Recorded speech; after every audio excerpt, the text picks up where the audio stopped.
Good morning and welcome to another episode of Back to the Past. I'm Blair and we are in the Ozarks today. Something I absolutely love to eat are mushrooms, and the shiitake mushrooms, they're wonderful. So what I did, I'm not seeing many of them around here, but the one thing that I did is to order from North Spore a bunch of inoculated little plugs. And what I will do is to drill these boards and a few more. I'm going to use actually a couple different ones of their recommendations to be able to plant these little plugs. And these plugs are 5/16 of an inch in diameter and an inch long. So I need to drill a bunch of holes about an inch deep. I've got about 200 of the plugs, so I've got plenty. I've got enough to try several different methods. Two of the recommended trees for growing them in is oak and maple. Now oak, I have very few oaks on my entire property. None of them are in my way. There's none that I'm really willing to cut down. I've got a neighbor who has some oak trees, and over the years I've trimmed or cut those down. But the one thing that I'm going to do today is this is from a white oak tree that I cut down about 2 years ago.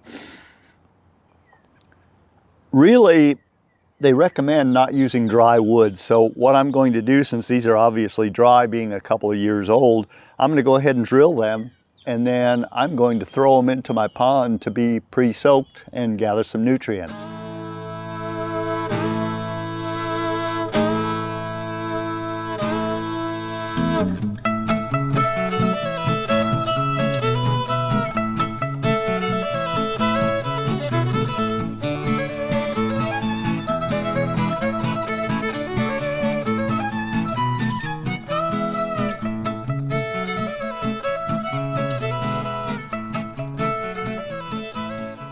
What North Spore recommends is a 5/16 hole drilled about every 4 inches apart in rows about 2 inches apart, and for those to be staggered.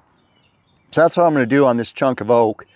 I've got half a dozen pieces here that I'll go ahead and drill like that, and then I'll go ahead and carry them down to the pond.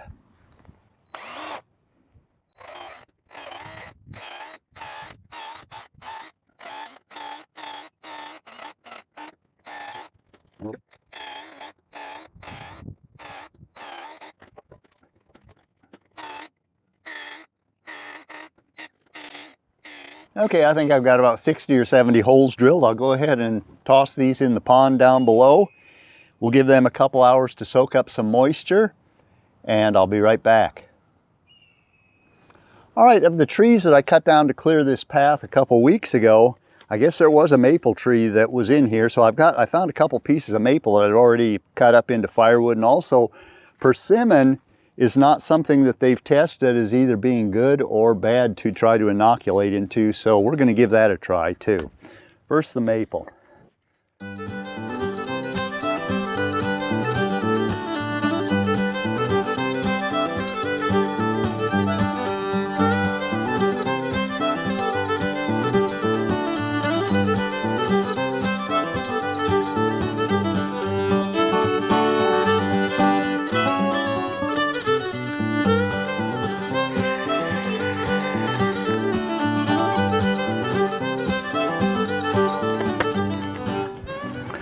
All right, that takes care of the persimmon and maple. Next thing to try that is also not on their list as either being good or bad is black locust. And I cut down one of those, so we're going to go over to that black locust. It's too heavy for me to move, but we'll move the camera over to that, and I'll go ahead and drill some holes in that too. Here we go on this black locust log. I'll go ahead and drill about probably 25, 30 holes in that. Maybe I'll start on the small end because I probably won't drill out the entire log.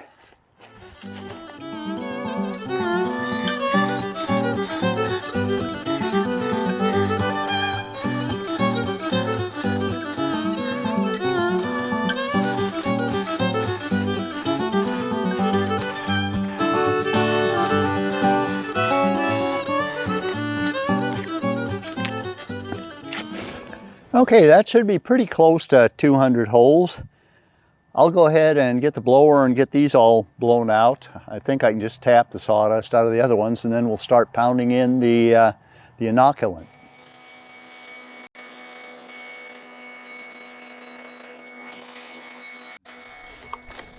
I don't know how well you can see this, but these are covered in mycelium, so they're good, healthy plugs.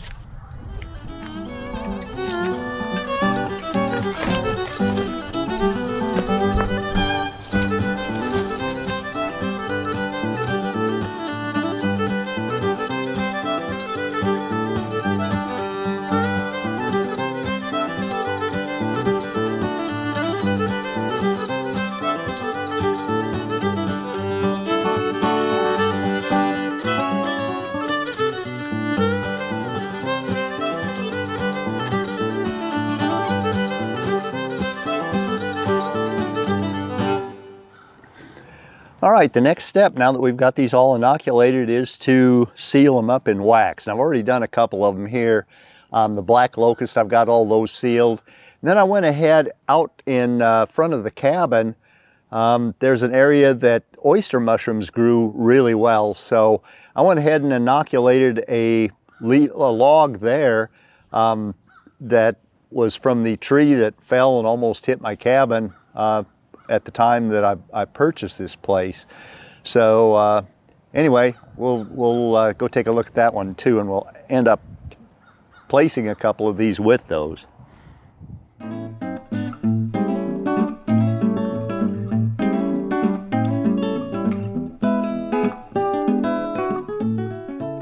To give credit where credit is due, North Spore really is very generous in the count of what they sold me. I ordered 2 packages of 100. I counted and I've got about 130 plugs put in, and I didn't even get through the first package of 100 yet. I've still got probably 20 left, so I'm guessing they don't count them. They just stuff the little plastic bag with as many of the plugs as what they can fit in there, and it's probably close to 150. So hands off, or hats off to North Spore. The last step is placement, and I want to place these somewhat scientifically. I've got 5 samples each of maple, persimmon, and oak. And what I'd like to do is to do one of each in 5 different locations. That'll tell me a couple different things: which is the best medium and which is the best location. They are going to want to be in an area that's shaded at least part of the day. I also have the locust, if you recall, that we've got that one, so I'll put a sample of each of those near that locust log. And then out in front, I've also got a pecan log that was the one that had fallen. It's 5 years old, but it goes crazy with oyster mushrooms on it, so I'm thinking it's a good location for mushrooms. I'll place a couple samples out there. Then I'll place a couple fairly close here in the shade beside my building, something that I can check fairly regularly, and then I'll probably put one way back on the west-facing slope on the far side of my property. All right, Gabby is apparently going to help with this location. There is that black locust log right there.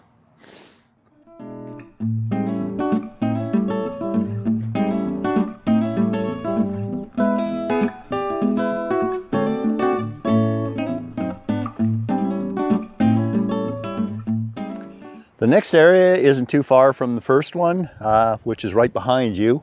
But there is an area down here that stays shaded most of the time, and it's in a fairly wet location. There's actually a seasonal spring that runs back there, so I'll stick 3 samples down there.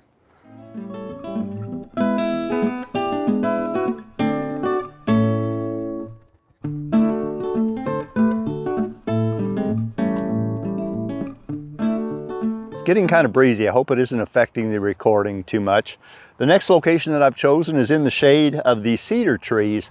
I've never seen mushrooms growing down here, but it will get some of the runoff from the old composted manure pile and be full of nutrients is what I'm thinking. We'll see how things do there, but that'll be my next experimental spot.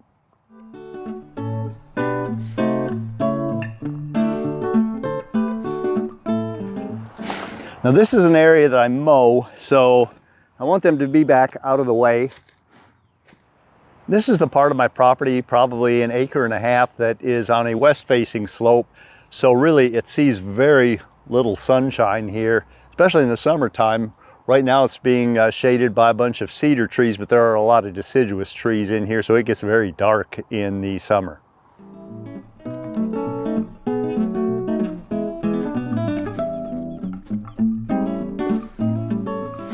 Now this area is too far away for me to water very easily unless I'm carrying water jugs, so I'm probably not going to get to maintain this much. I'll just have to depend on rain. And this is one of the big limbs from that pecan tree, and amazingly it's still fairly solid when I drilled into it. Like I said earlier, it was about 5 years ago that it fell, and it's been laying here on the ground for about 3 years. That's about when I cut it up. So we'll do the same thing here. The white oak, since it's real rot resistant, we'll set it right onto the ground. And then the maple and this other one we'll set back here off to the side just a bit. These are close enough to a garden hose that I can wet them down every once in a while. All right, again with a little help from Gabby here. The next thing that I'm going to work on are some morel mushroom spawn. I've never tried a morel mushroom, but I know that I've seen them growing on my property, and from what I understand, they are one of the most delicious mushrooms there are. So I absolutely want to try to get more of them growing. So what I did is, this spawn comes basically in sawdust from an area in the northeast that was burned out. So what I did for my medium is I mixed together some decomposted cow manure that was sifted, some topsoil that was sifted, some fireplace ash, and then some of my biochar. My biochar I inoculate with algae, which is really nitrogen rich. So this should be a nitrogen phosphorus rich mix of medium for the sawdust to be mixed with. And then we'll go out and seed it. We'll spread it in a couple areas that I've seen morel mushrooms, and hopefully be able to get more of them this year. Sit.